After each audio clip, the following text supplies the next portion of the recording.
Assalamualaikum warahmatullahi wabarakatuh. Teruntuk para ibu dan seluruh keluarga di Indonesia. Kami keluarga besar ibu profesional mengucapkan selamat merayakan Hari Kemerdekaan Republik Indonesia yang ke-75. Izinkan saya mengutip tulisan Ki Hajar Dewantara tentang buku peringatan Taman Siswa saat 30 tahunnya dulu, yaitu di tahun 1922 sampai dengan 1952. Di sana dituliskan, kemerdekaan hendaknya dikenakan terhadap caranya anak-anak berpikir, yaitu jangan selalu dipelopori atau disuruh mengakui sebuah pikiran orang lain. Akan tetapi biasakanlah anak-anak mencari sendiri segala pengetahuan dengan menggunakan pikirannya sendiri.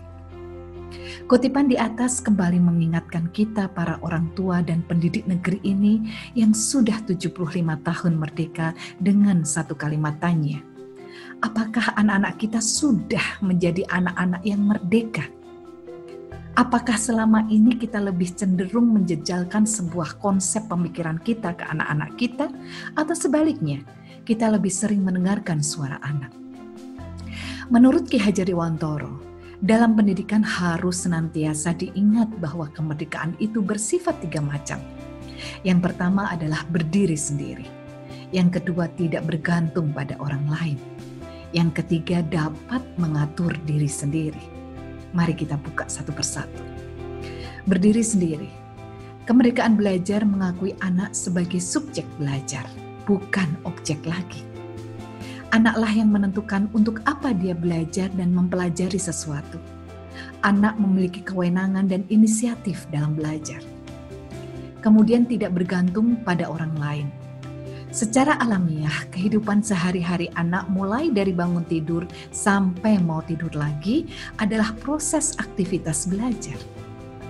Anak-anak mencoba mencari jawaban dan rasa ingin tahunya yang tinggi tanpa peduli ada orang dewasa di sekitarnya atau tidak. Anak-anak itu lahir sebagai pembelajar sejati. Kemudian yang ketiga, dapat mengatur diri sendiri. Anak mampu mengelola diri akan kebutuhan belajarnya, memilih cara dan media belajar yang sesuai dengan gaya belajarnya, serta kondisi lingkungan sekitar di mana ia dibesarkan. Jadwal belajar anak tidak ditentukan dan dibuat oleh orang dewasa di sekitarnya, baik itu guru di sekolah maupun orang tua di rumah.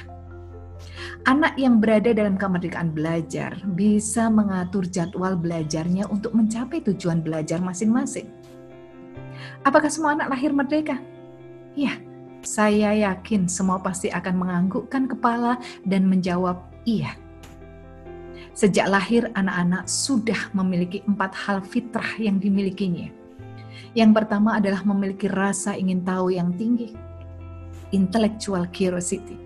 Yang kedua memiliki daya imajinasi kreativitas yang tinggi, creative imagination.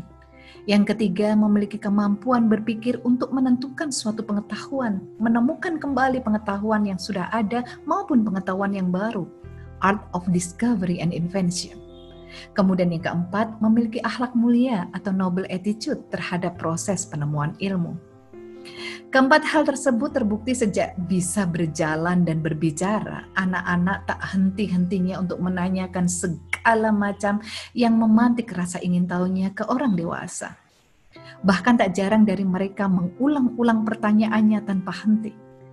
Tiba-tiba mereka bisa membuat semua benda yang ada di sekitarnya menjadi alat permainan yang menggembirakan karena berkolaborasi dengan imajinasi anak-anak yang tinggi. Keseharian anak-anak menjadi sesuatu yang dinamis karena selalu diwarnai aha moment. Ada teriakan aha, oh, wow, selalu ditemukan di sela-sela keseruan belajarnya. Pertanyaan berikutnya, apakah ketika masuk usia sekolah, kemerdekaan belajar anak itu masih terawat dengan baik?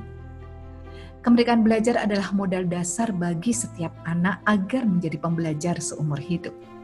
Tanpa adanya kemerdekaan belajar, anak akan belajar dengan penuh paksaan, tanpa dilandasi sebuah kesadaran. Bagaimana mewujudkan kemerdekaan belajar ini? Mari kita buka satu persatu lagi, yaitu bagaimana kondisi di rumah dan bagaimana kondisi di sekolah. Sekarang kita mulai dari rumah. Siapkanlah buku rasa ingin tahu yang dimiliki oleh masing-masing anak. Bukalah selalu obrolan ayah bunda dan anak-anak dengan mengulik rasa ingin tahu mereka. Tanyakanlah apa yang ingin kalian ketahui pagi ini. Izinkanlah anak-anak untuk menyampaikan suaranya dan rasa ingin tahunya. Bagi yang sudah bisa menulis, silahkan menulis di buku jurnal masing-masing. Bagi yang belum bisa menulis, silahkan mendengarkan suara anak-anak. Selanjutnya, apabila rasa ingin tahu anak muncul sewaktu-waktu, siapkanlah satu kertas flip chart dan spidol di salah satu dinding rumah kita, sehingga kita bisa mencatatnya kapanpun. Kemudian ajak anak-anak untuk mencari jawaban dari rasa ingin tahu tersebut dari berbagai sumber media belajar yang ada. Biarkanlah mereka menemukan jawaban sebanyak mungkin, sehingga membuat anak menemukan ribuan pengetahuan dari satu pertanyaan yang dilontarkan. Tugas orang tua adalah memicu anak untuk terus mencari jawaban, bukan memberikan jawaban versi orang tua sebagai jawaban yang paling benar. Ingat, mendidik itu bukan membuat anak bisa menjawab 1000 pertanyaan yang sudah diketahui jawabannya, namun membuat anak bertanya satu pertanyaan yang membawanya menemukan 1000 pengetahuan. Dengarkanlah suara anak. Apa saja yang mereka temukan selama proses mencari sebuah jawaban dari setiap pertanyaan yang muncul dari diri mereka. Ulangi lagi prosesnya apabila muncul rasa ingin tahu dari setiap proses petualangan mencari ilmu yang dijalani oleh anak-anak kita. Bagaimana kalau di sekolah? Yang pertama, buka pagi hari di sekolah dengan kegiatan yang menyenangkan. Misal dengan menulis jurnal pagi yang akan menjadi media suara anak di sekolah, atau membuka forum-forum dialog antara guru dan anak dalam kondisi yang rileks dan tenang. Ini bisa kita jalankan baik secara offline maupun online. Kemudian ubah pola pikir guru sebagai orang yang serba tahu dan ingin mentransfer semua ilmunya ke kepala anak-anak. Menjadi orang yang teman belajar bagi anak-anak. Memfasilitasi proses belajar anak-anak sehingga anak-anak menemukan jawaban dari setiap pertanyaan yang muncul. Ingat, menjadi guru itu bukan mengajar, tapi menjadi teman belajar. Ajak siswa untuk membuat tujuan belajarnya, apa yang ingin dicapainya. Ajak mereka diskusi satu kelas. Kemudian rencanakan jadwal kelas yang disepakati bersama untuk mencapai tujuan yang sudah ditetapkan. Gunakan konsep the power of question. Saat menempati posisi menjadi guru, jangan banyak menjelaskan. Banyaklah membuat pertanyaan. Begitu juga sebaliknya, ketika anak-anak diberi kesempatan mempresentasikan hasil belajarnya, saat itulah posisi guru berpindah peran menjadi murid. Sehingga konsep semua murid, semua guru akan berjalan dengan cantik di alam kemerdekaan belajar anak-anak. Ulangi sekali lagi prosesnya setiap kali anak-anak menemukan jawaban dari setiap pertanyaan yang ada dan munculkan lagi rasa ingin tahunya.